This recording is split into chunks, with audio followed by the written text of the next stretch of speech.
Hola, muy buenos días, buenas tardes, desde la sede de la Organización Panamericana de la Salud. Hello, good morning, good afternoon. We are here at the headquarters of Pan American Health Organization, and welcome to the press briefing on COVID-19 in the Americas. I am your moderator, Luciana Villegas. Today is Wednesday, November 10, 2021. As every week, we have interpretation in English, Spanish, French, and Portuguese. You can opt for it going to the globe at the bottom of your screens. We have many questions. We have received them through email. And you can also ask them through the Q&A button. Today, the director of PAHO, Dr. Carissa Etienne, will be talking about the situation of COVID-19 in the Americas, and she will also talk about the importance of strengthening health systems in the region. With Dr. Etienne, we have Dr. Jarbas Barbosa, Assistant Director of PAHO, Dr. Ciro Ugarte, Director of the Department of Health Emergencies, and Dr. Seven Aldigueri, Incident Manager for COVID-19 in PAHO, too. I invite Dr. Etienne now to share her opening remarks and giving us the welcome remarks. Good morning. Let me thank you for joining today's press briefing. And today I'm speaking to you from Dominica, my homeland, a tiny island. After 2 consecutive months of decline, COVID infections are increasing in some countries in the Americas. Over the last week, 700,000 new cases and 13,000 COVID-related deaths were reported in our region. We are seeing jumps in cases in parts of Colombia and Bolivia. In the southern cone countries, we've seen an upward trend after public health measures were relaxed. In the Caribbean, while Cuba, Jamaica, and Puerto Rico have reported decreases in new infections, cases are rising in the Dominican Republic, Trinidad and Tobago, and Barbados. The Cayman Islands and Dominica are also experiencing a high number of cases. The good news is that vaccinations continue to pick up in our region. Some 48% of people in Latin America and the Caribbean have been fully immunized against COVID. But coverage is still much lower in some countries and territories. In Jamaica, St. Vincent and the Grenadines, and Guatemala, less than 1 in 5 people have been vaccinated and protected. In Nicaragua, coverage remains in the single digits, and in Haiti, less than 1% of people have been fully vaccinated. This inequity must be addressed. PAHO is committed to helping countries in our region secure the vaccines that they need to protect their people. Through donations via COVAX and through direct procurement. We are already working with manufacturers to secure additional doses on behalf of our region. PAHO has signed supply agreements with 3 manufacturers who are WHO emergency use listed vaccines, and it is in final negotiation with a 4th supplier, a mRNA vaccine producer. We're doing this to expand vaccine options for our countries in 2021 and certainly 2022. We invite our member states to join the initiative using the revolving fund, our established and proven mechanism for equitable access to vaccine supplies, guided by evidence-based recommendations. With an eye on the future, we are working directly with public institutions and private companies in Argentina and Brazil to strengthen their capacity to develop and produce COVID mRNA vaccines in our region that will benefit all countries in Latin America and the Caribbean. This is a strategic and long-term project to reduce our vulnerability and dependence by establishing regional capacity for this innovative technology. In the future, this can also help us combat other viral diseases of importance in the region. And we have partnered with the Coalition for Epidemic Preparedness Innovation, CEPI, to analyze our region's manufacturing potential, and with the hope of strengthening our role at every step of the supply chain to reduce our reliance on pharmaceutical imports. But for now, too many people in our region remain vulnerable and do not have access to the vaccines that they need. Over the last year and a half, we have seen how the health of our populations, the state of our economies, and the well-being of our security and society are interconnected. And that's why today I want to talk about the importance of resilient health systems that can help our economies and our societies recover from this pandemic. Health systems have been weakened by the pandemic. As countries worked to quickly build the ICU bed capacity and ramp up hospital services to care for COVID patients, other essential health services suffered. More than half of countries in our region reported disruptions to mental health services and routine immunization programs. reproductive health services, nutrition, care, and support for managing chronic conditions were interrupted in more than 40% of countries. These services have one thing in common. They are offered at the first level of care. Primary care, as you've heard us say over and over again, primary care is the backbone of our health systems. Strong primary care services can meet most people's health needs close to the communities that they serve. It is also at the primary healthcare level that prevention takes a big focus. So when countries deprioritize these services, they leave patients with fewer of the services and care that they need to stay healthy.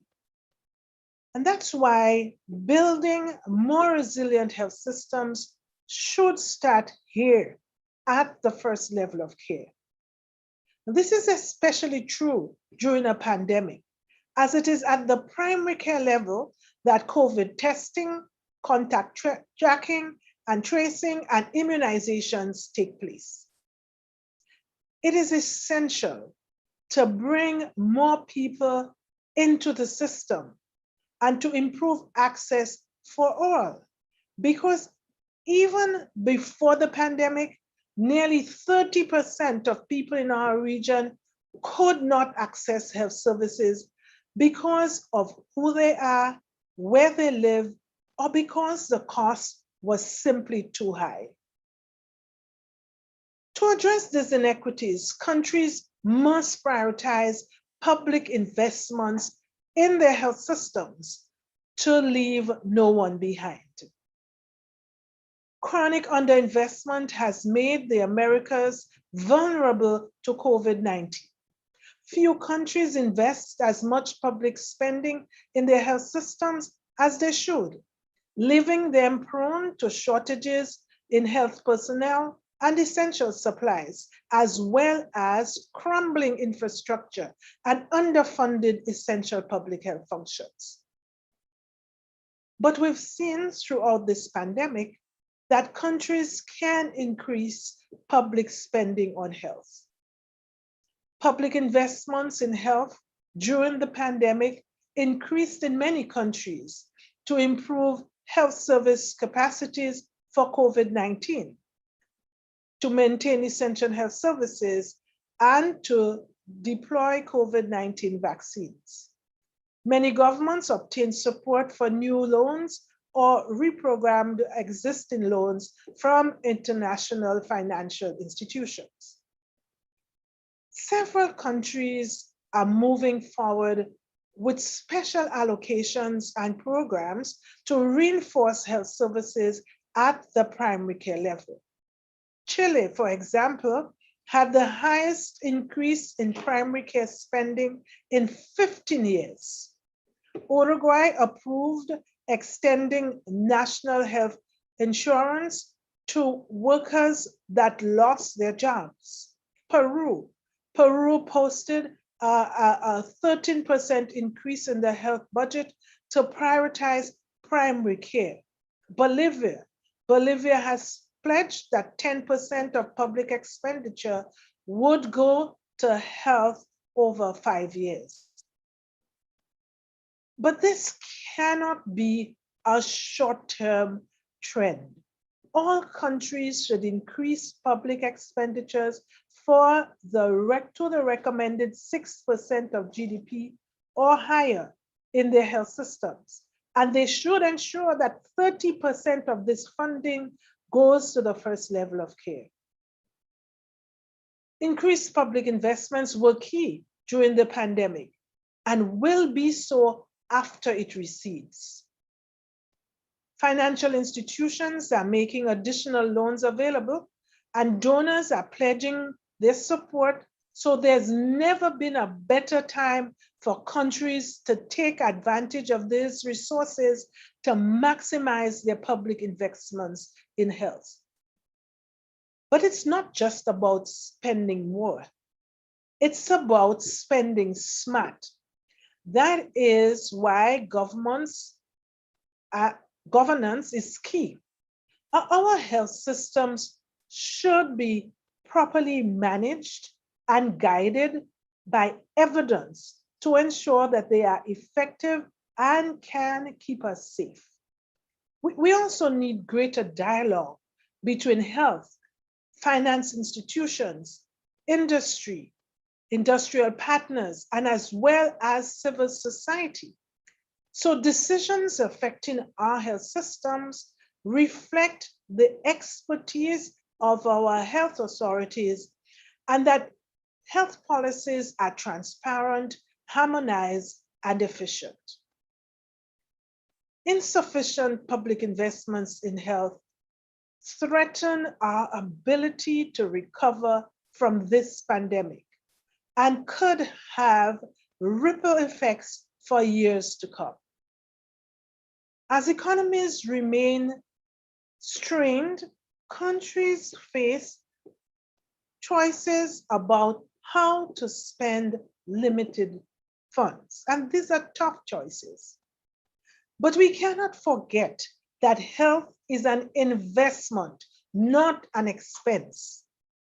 As we learned with COVID-19, health is at the core of vibrant societies.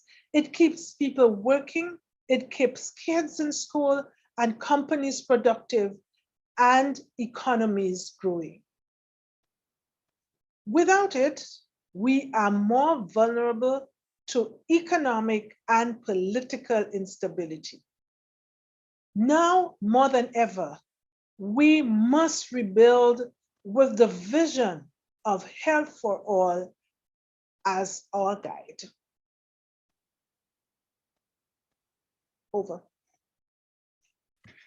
Thank you very much, Dr. Etienne, for the update and the strong words. Pasamos ahora a las preguntas que Now we go to the questions that have been sent by email and those that we are receiving through the Q&A button. Remember to please give us your name and your outlet when you send your questions. We begin with one question from Blanca Valadez from Milenio, Mexico. It is about the COVID sequelae among survivors. What conditions are you seeing and which require more attention? Dr. Aldeguerri, thank you very much for your question, Ms. Valadez. This question is closely related to the comments made by Dr. Etienne regarding the resilience of healthcare systems in the complex framework of response to a pandemic and the need of more investment in health. So, yes, there are COVID-19 sequelae, regardless of how severe the initial disease was. The post-acute phase of COVID-19 is now known as post-COVID-19 condition, and it occurs in people who are who have had COVID, and then 3 months later, they begin to have symptoms which last at least 2 months, and symptoms that cannot be explained otherwise with an alternative diagnosis. Common symptoms include fatigue, breathing difficulty, cognitive dysfunction, but other symptoms as well, which impact daily functioning for daily life. Symptoms can also fluctuate over time. Patients with persistent symptoms which alter their daily life will experience limitations in self-care, in mobility, and in going back to work, among others. Managing post-COVID-19 condition requires a multidisciplinary approach based on evidence, which is comprehensive and centered around the patient. The implications for health services will be significant, and the cost of managing these patients will depend on their need for care, as well the need for specialized rehabilitation, and certainly this for a long period of time. I hope I have answered your question, Ms. Valadez. Thank you very much. Thank you, Dr. Aldeguerri. Now, we have had many questions also about the approval of other vaccines by WHO, vaccines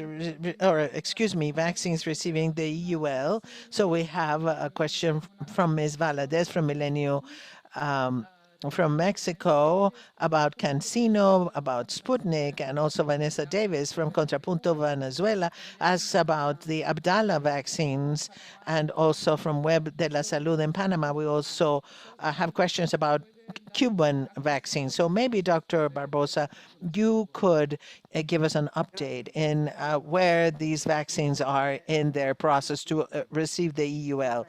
Thank you very much for your questions. We need to underline, as always, that all decisions of authorizing vaccines in each country, it is the country itself through their national regulatory authority that makes the decision. So each national regulatory authority makes a decision after receiving the information provided by the manufacturers to make a decision. This is why we have vaccines that have different authorizations in different countries, because the manufacturer can provide the information to the country and request authorization for use in children in one country, but maybe they haven't done that submission in another country. So each NRA, National Regulatory Authority, is responsible in each country to evaluate all the data about quality of manufacturing, data about clinical essays, about or clinical trials, and the safety and effectiveness of the vaccine. So each NRA in each country does this. We work with the national regulatory authorities to go through this process. We have had 16 meetings of these about these topics, about tests, about trials, etc. But the ultimate decision falls to the countries. Now, the EUL process for WHO is not only a bureaucratic process. It's not just that a manufacturer sends a request and the next day they receive approval or not. It is a process that takes time, because the WHO team has to confirm the quality of manufacturing for each site that is requesting authorization. They need to review clinical trials to make sure that the vaccines are safe and effective. Last week we had news that another vaccine received the EUL from it is the biotech vaccine from India. So this is one more vaccine that is added to the roster of vaccines that we have. And there are still other vaccines, Cancino, Sputnik, are under review. Today, we don't have a date as to when this will be completed, because it is related to the information that is provided. They are analyzed. If more information is needed, it is requested. Regarding the Cuba vaccine, Cuba has had 2 meetings already with the Geneva team, and at this point in time, they are probably preparing their strategy as to how they're going to request and continue with the process. WHO is available to receive these requests. And so the idea is to have many vaccines applying for emergency use license, the EUL, because if they have this EUL, they will be able to be acquired, purchased through the COVAX mechanism, as well as through the revolving fund, but granting of these licenses depend on the amount of information and the quality of information provided by the manufacturers. Thank you. Thank you, Dr. Barbosa. Now we have a question from the Caribbean. Kevin Fellmine from The Guardian, Trinidad and Tobago. COVID infections in some Caribbean countries, what is the mortality rate or likelihood of fatal outcomes among ICU patients in Trinidad and Tobago specifically, and in the wider Caribbean? Dr. Ugarte, maybe you can take this question. Thank you. This is an important question when we look at the number of cases have been dropping in most of the countries in the region, but some countries in the Caribbean have shown an increase, although the numbers are still low. The proportion and the temporality of this increase is worrisome for some countries.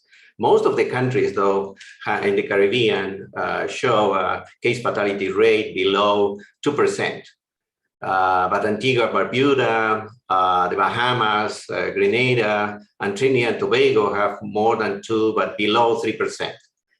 So that is a departure for many countries that have higher mortality rate. That demonstrates also that all the measures that have been taken in terms of protecting the population, but also having health facilities, hospitals, and ICU available, and also controlling rapidly when there are some sharp increase in certain areas, it is demonstrating that the control of the pandemic in those countries are quite well.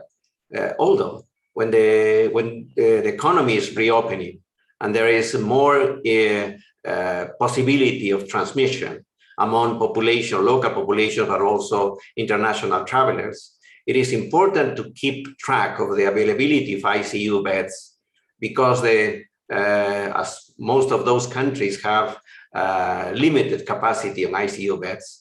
And although we have been working very closely with many of those countries to increase the capacity of ICU beds, as Dr. Etienne mentioned in her remarks, there are still, in some occasions, need not only on the equipment and the ICU beds themselves, but also on health personnel to support and supplies to treat the patients. So in that regards, we call for all countries to closely monitor the situation and to increase the vaccination, to heighten the surveillance to detect also variants of concern, particularly the Delta variant and others, and improve coordination to manage the third wave that is happening. This situation also is being shown in Belize, that is in Central America, but it's a Caribbean country. And the communication strategy in general for the population and for the healthcare workers is paramount at this moment. To counter misinformation and disinformation is also very critical, using all the means, including social media, and also, of course, the official sites of the government. Thank you. Thank you, Dr. Ugarte. Retornamos a la cuestión de aprobaciones. Ahora we go back to the approval, and now in connection with medicine to treat COVID-19, what could PAHO say in connection with these antivirals? This is a question from Panama, and the Molnupiravir, the medicine that has been also approved by FDA, and now the latest one approved by and produced by Pfizer. What does PAHO think about this? Dr. Aldigueri. Thank you very much for your question. The Pan American Health Organization is following very closely the latest developments, and there are various therapeutical interventions that have been studied through clinical trials that have been conducted randomly. That includes antivirals such as Molnupiravir and Plascovid. And we had preliminary results reported that seemed to reduce the hospitalization rate and mortality rate. It is necessary to assess the publication of the results from those studies and a panel of experts to issue recommendations based on evidence. And in connection with the vaccines, the role of the national regulatory authorities for medicines is key in this process. However, it is highly important to underscore that the availability of those new molecules, which are quite promising, does not replace vaccines against COVID-19 that we already have as part of the vaccination activities in the region. Once they have been introduced in the algorithm for the treatment of patients, those molecules will add to other activities such as the vaccination activities that are underway in most of the countries in the region. I hope I have addressed the question by the journalist. Thank you. Thank you, Dr. Aldigueri. The journalist is also asking about the deficit of syringes for 2022, and WHO has already expressed concern. What could happen? What is the reason for this? And what would be the countries that would be the most affected? Dr. Barbosa, do you think you can answer this question? Thank you. PAHO, starting last year, when the discussion started in preparation for the vaccine, has already indicated this problem. Production of syringes all over the world is quite concentrated and limited. And there were problems. There were with the lockdowns, there were problems with factories in India and China. There were problems with the exportation of vaccines, but also syringes from India. So this has led to limited access throughout the world.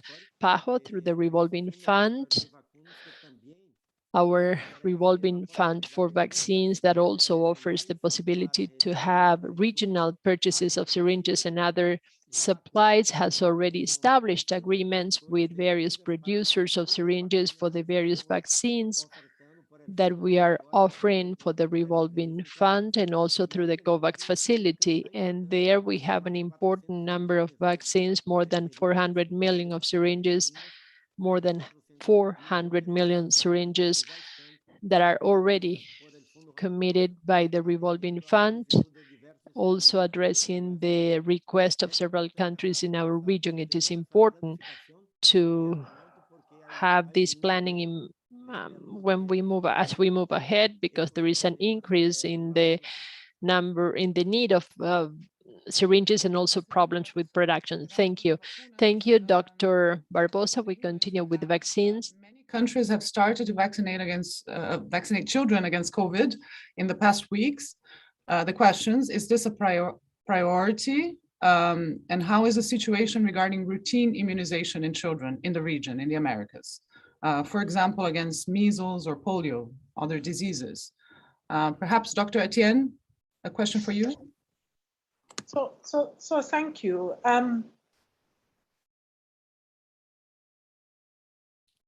Let me begin by saying that each country makes its own decision about which populations to vaccinate.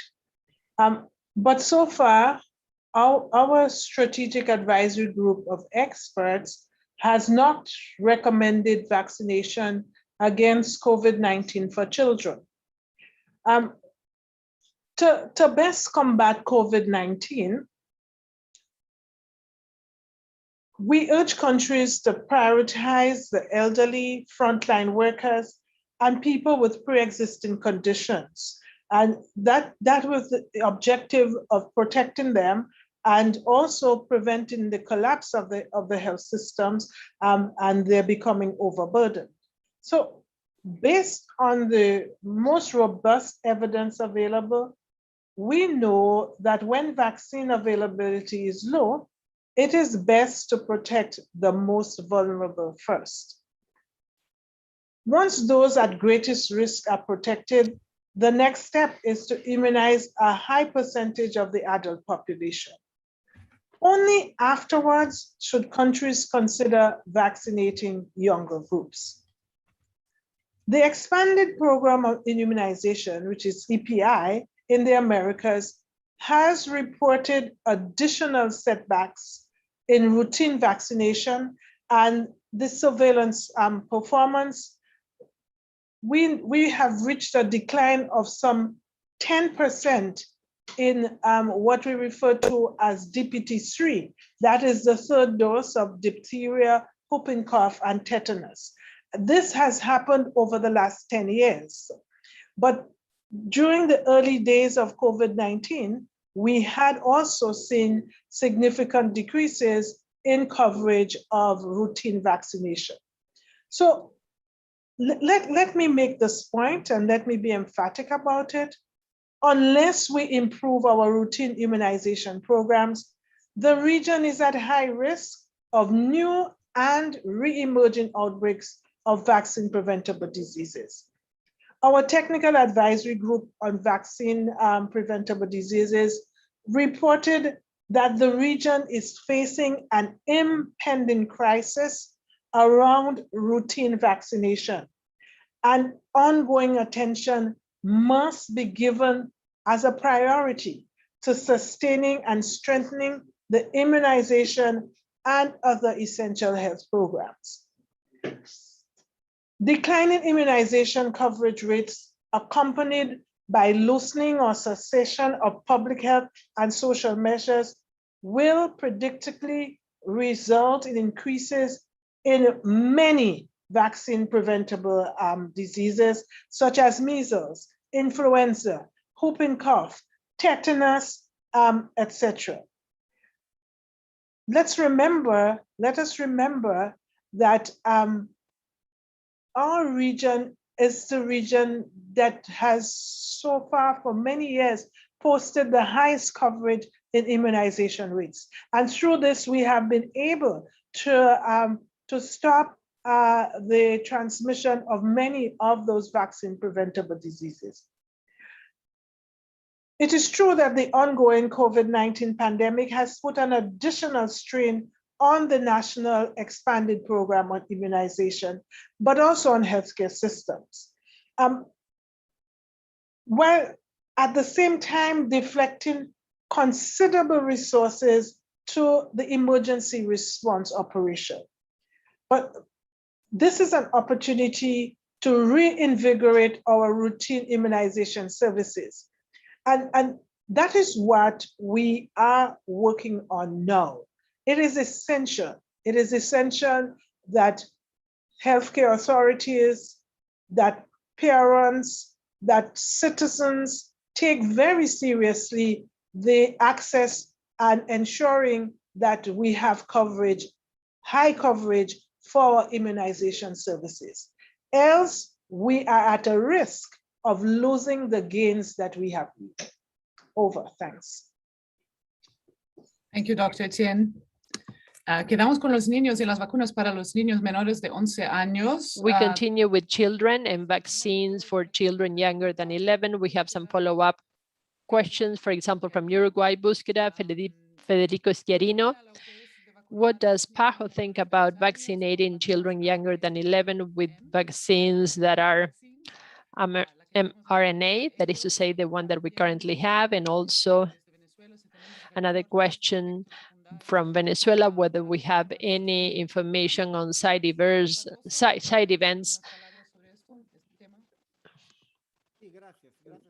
and adverse events in the case of children that have been vaccinated. Dr. Barbosa, thank you very much. As the director has mentioned, and as I already mentioned at the outset, this is a decision made by each country based on the information they have. We cannot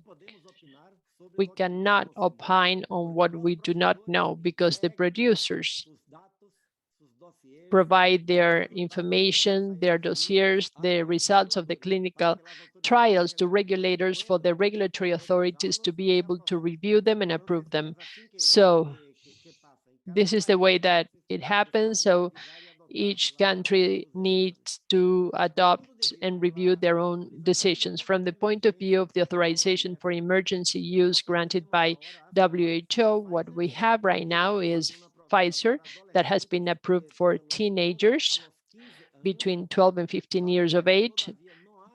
WHO has still not received Pfizer's request for approval of the vaccine in children. Pfizer already requested this to FDA, and they have already requested it in other countries because that is a marketing interest. If a country knows, if the manufacturer knows that a country would like to purchase the vaccine for their children, they do request the authorization there first. So far, Pfizer has not authorized use of their vaccine in children. The Moderna vaccine is pending in terms of approval for teenagers between 12 and 15. WHO is reviewing the request, and they're also reviewing two requests to use vaccines in children and teenagers, one by Sinovac and the other one by Sinopharm, for children and teenagers between 3 and 17 years of age. So this is being reviewed from the point of view of the vaccines that are authorized for emergency use. There are no vaccines that have been authorized for children,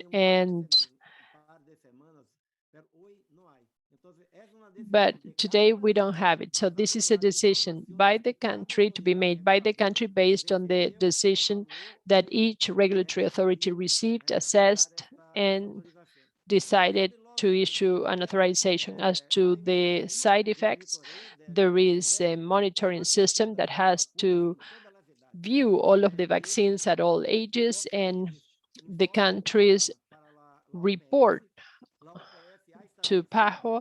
PAHO has established an independent committee of experts to review all of the issues related to the safety of the vaccines. This is an important measure to be able to support the countries, and so far we do not have reports on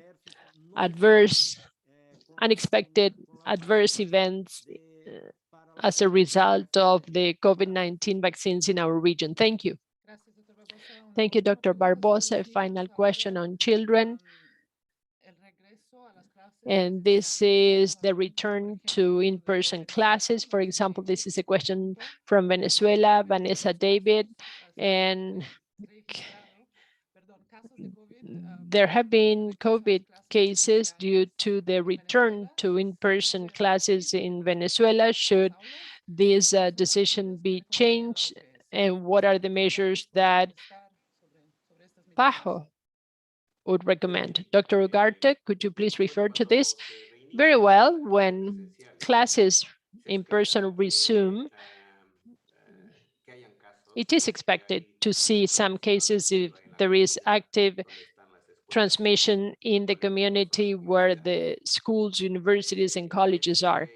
And that increase or that detection at the school level is one of the elements that we have recommended in some cases. When reopening classes in person, it is key for schools and educational institutions to adapt their physical space and ventilation, also to change and alternate break times for the students, and also the wearing of masks during class times.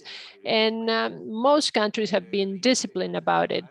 The beginning of classes is also key to reactivate activities in the communities. And to that end, to detect quickly cases and also to be able to reduce community transmission as a consequence is one of the most important recommendations, also on top of the measures that I have already mentioned in the schools and different institutions. The next aspect is to be able to timely report to parents and also to the persons in charge of caring for children, and also in the various rooms of the schools that have actually had cases, for those families and persons to take additional measures. In that connection, the local health systems that are the ones that are going to have more detailed and more accurate information. The college, the schools themselves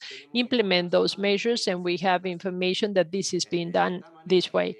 So if the schools, the teachers, the students take this seriously, it is quite likely that in spite of the fact that transmission may continue in the community, the number of cases at the school level may go down and may not have to revert to go back to closing schools.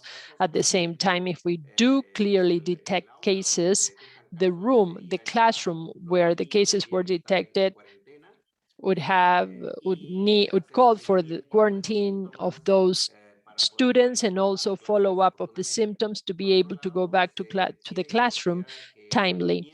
We should also consider that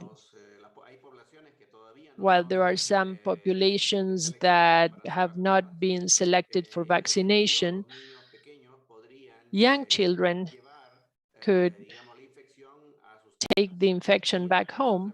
And at home, sometimes there are members of the family who are older and who may get infected. That happened at the beginning of the pandemic, and it may continue. So care at the school is key, with timely, fast information for the school staff and also for the families.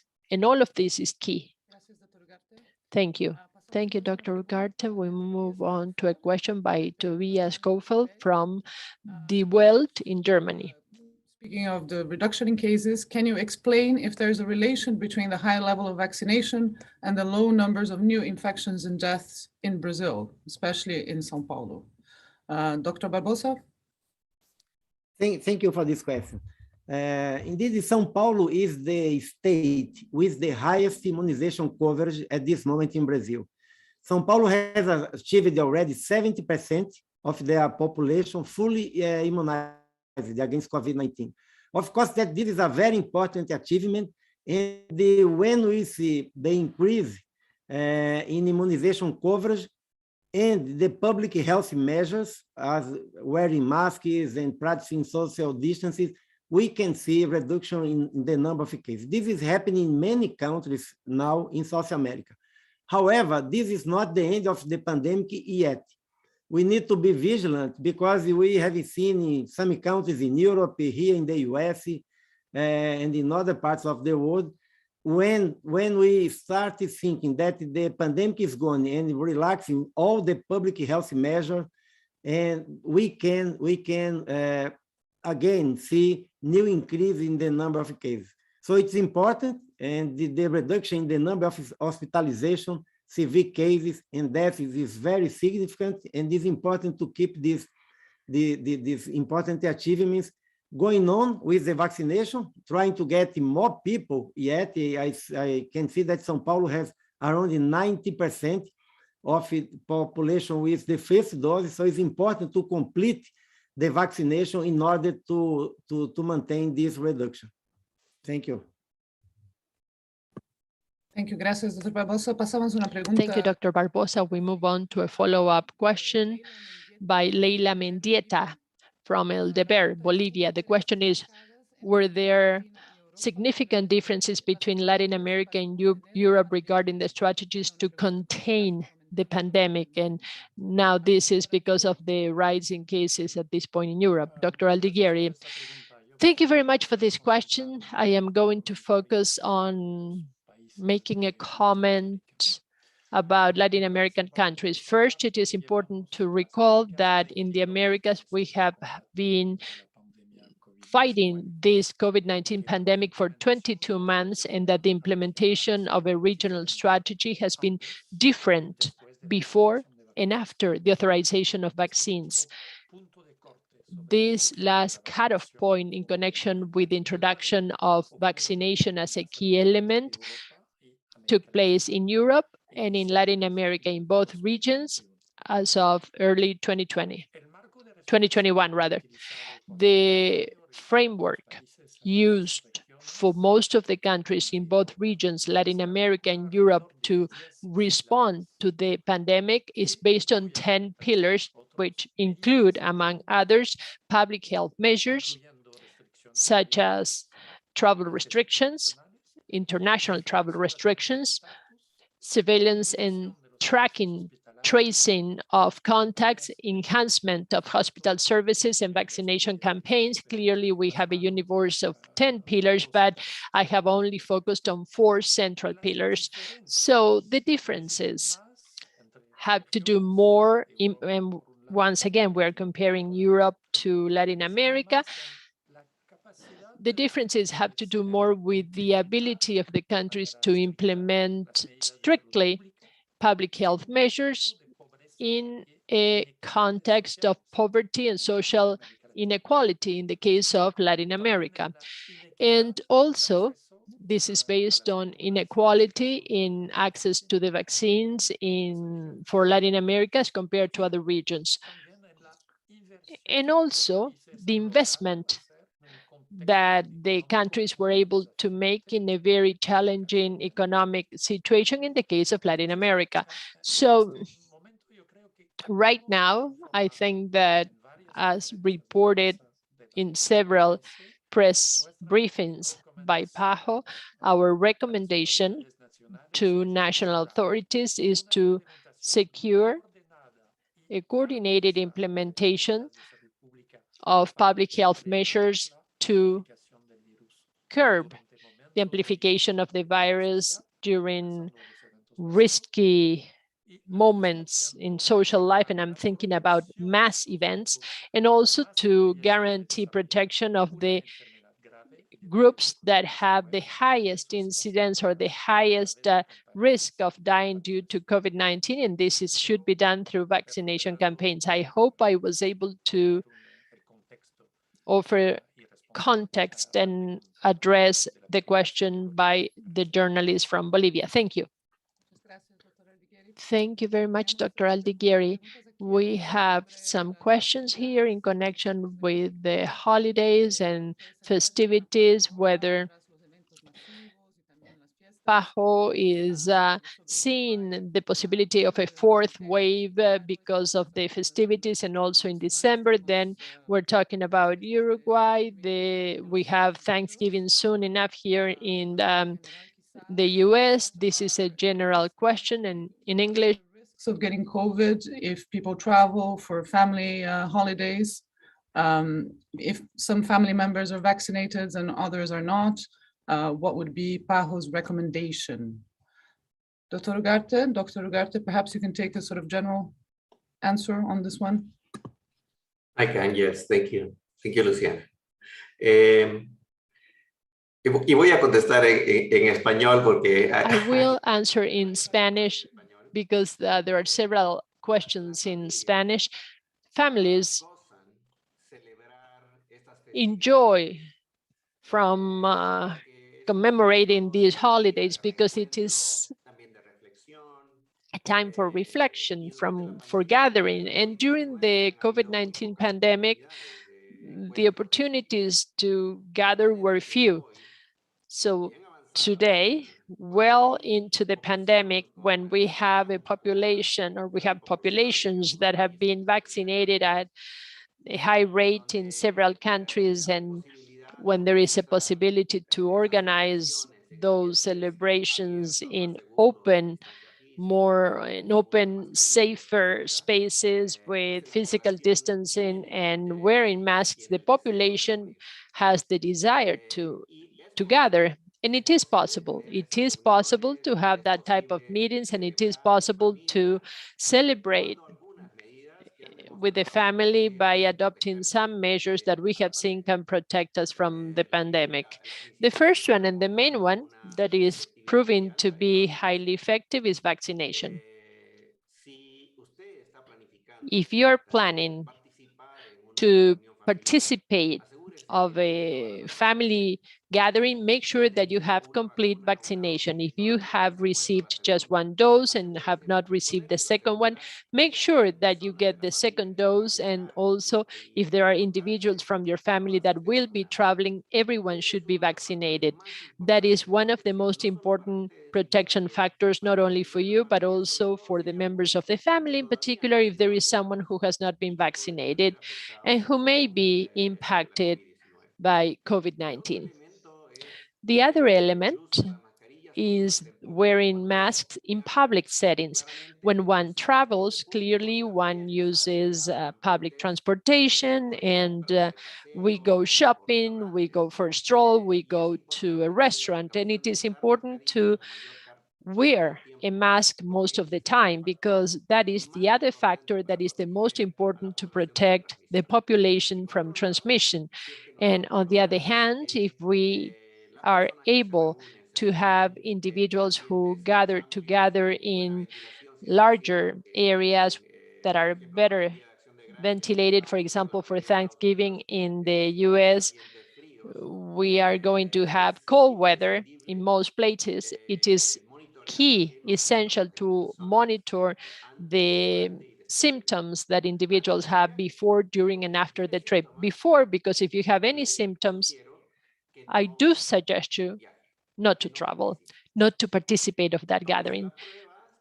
Test, but even with that, it is important to maintain the safety of everyone. If you're not completely vaccinated, I suggest you to get vaccinated at least 14 days before traveling, at least have full protection, or at least the first dose 14 days at least before gathering with your family. And on the other hand, once you are there, please follow all of the measures to protect your family and those who are present. There are several generations that gather: the elderly, older adults, young adults, and children. Everyone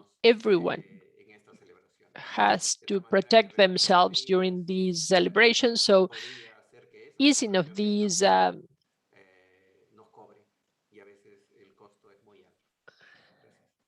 restrictions could have a cost, and sometimes the cost is very high. Thank you. Thank you, Dr. Ugarte. We have a few minutes left, so we have a question from Peru.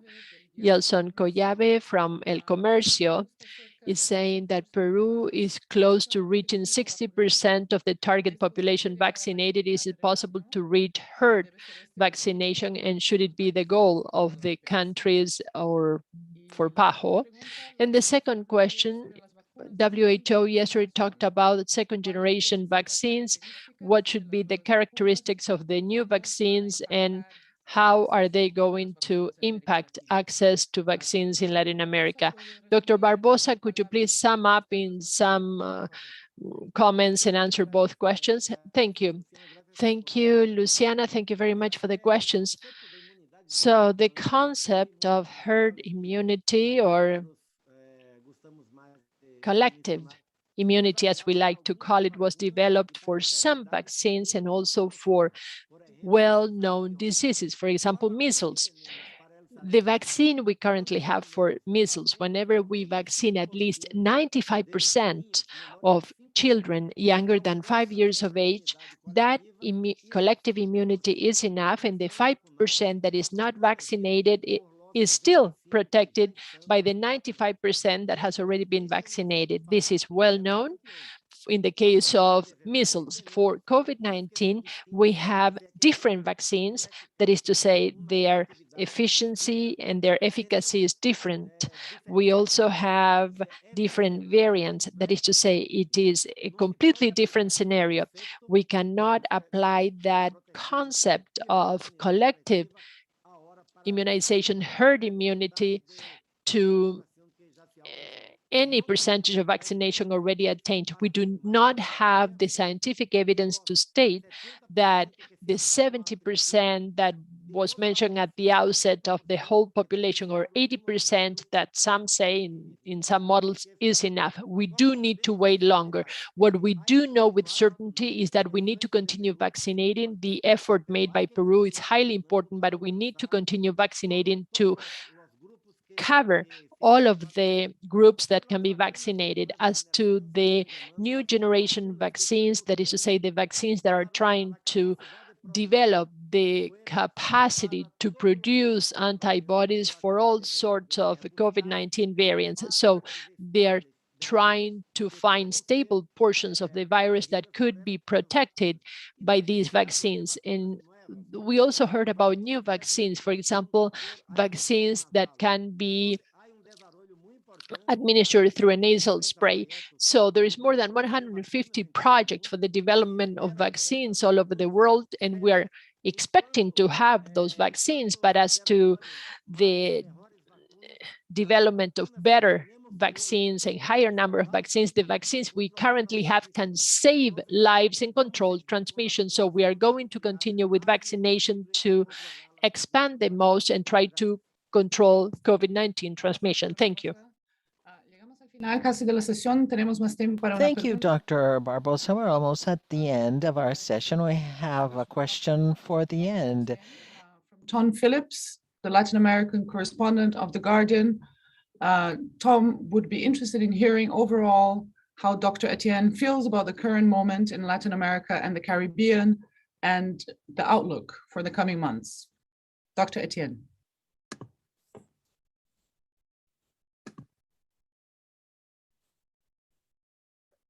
Let me admit that the current moment is still worrisome. Infections are rising in some countries, and the pace of vaccination is not where we'd like it to be yet. In the Caribbean, for instance, we are seeing rising vaccine hesitancy. While many people may be tired of the pandemic, it is not over yet. And this is not the time to relax public health and social distancing measures. And this is what we are seeing. As for the outlook, with ECLAC, we looked at possible future scenarios for Latin America and the Caribbean over probably the next 9 months. And we came up with 3 scenarios, including one variation. In scenario A, if there is low implementation of public health and social measures at the same time as there is a low vaccination coverage, we could see high rates of community transmission continue, generating sustained rates of hospitalizations and deaths. In scenario B, we would have an epidemiological situation in which there could be a fluctuation of case incidence. Maintaining adequate levels of public health and social measures over time has proven to be difficult in many countries. So this, combined with low vaccination levels, would generate periodic increases in cases followed by hospitalizations and deaths. An alternative is that while some countries may not be able to achieve high levels of effective vaccine coverage over time, coupled with low implementation of public health and social measures, spikes in cases would likely arise periodically. And countries in these scenarios are likely to fall back periodically to scenario A, fluctuating back and forth depending on its situation. The last scenario, scenario C, is the optimal one, but where I hope that we all can be, and where we see consistent and adequate implementation of the public health and social measures, together with increased and effective vaccination coverage. And that would lead to a situation in which hospitalizations and deaths are reduced over time. And this is the scenario that we aspire to reach. The worst scenario is that with persistent low vaccination coverage, with high transmission rates, that we will continue to see mutations and the possibility that we could see COVID enter in an endemic situation. And this really would be one of the worst outcomes that we can see. So my appeal is that we cannot afford this. And so everyone must make every effort to halt this pandemic. go get vaccinated.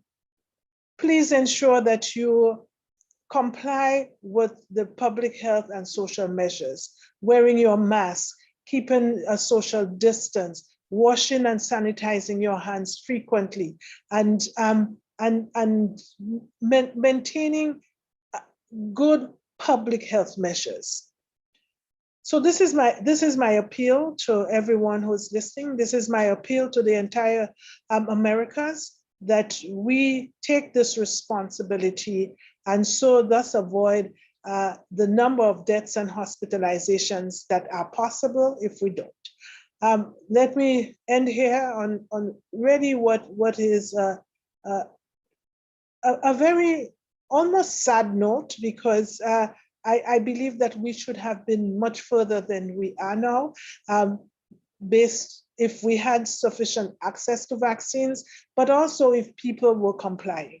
So let me thank the journalists who've asked this question, that I can end on a sobering note.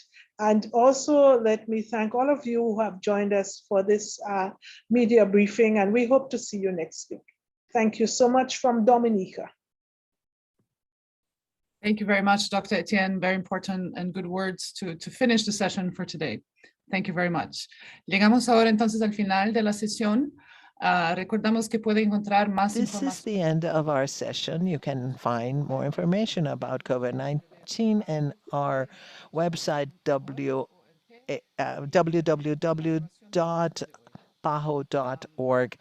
where there will be also a recording of today's session, as well as more information and resources. We'll see you next week. Thank you again for your questions and your participation.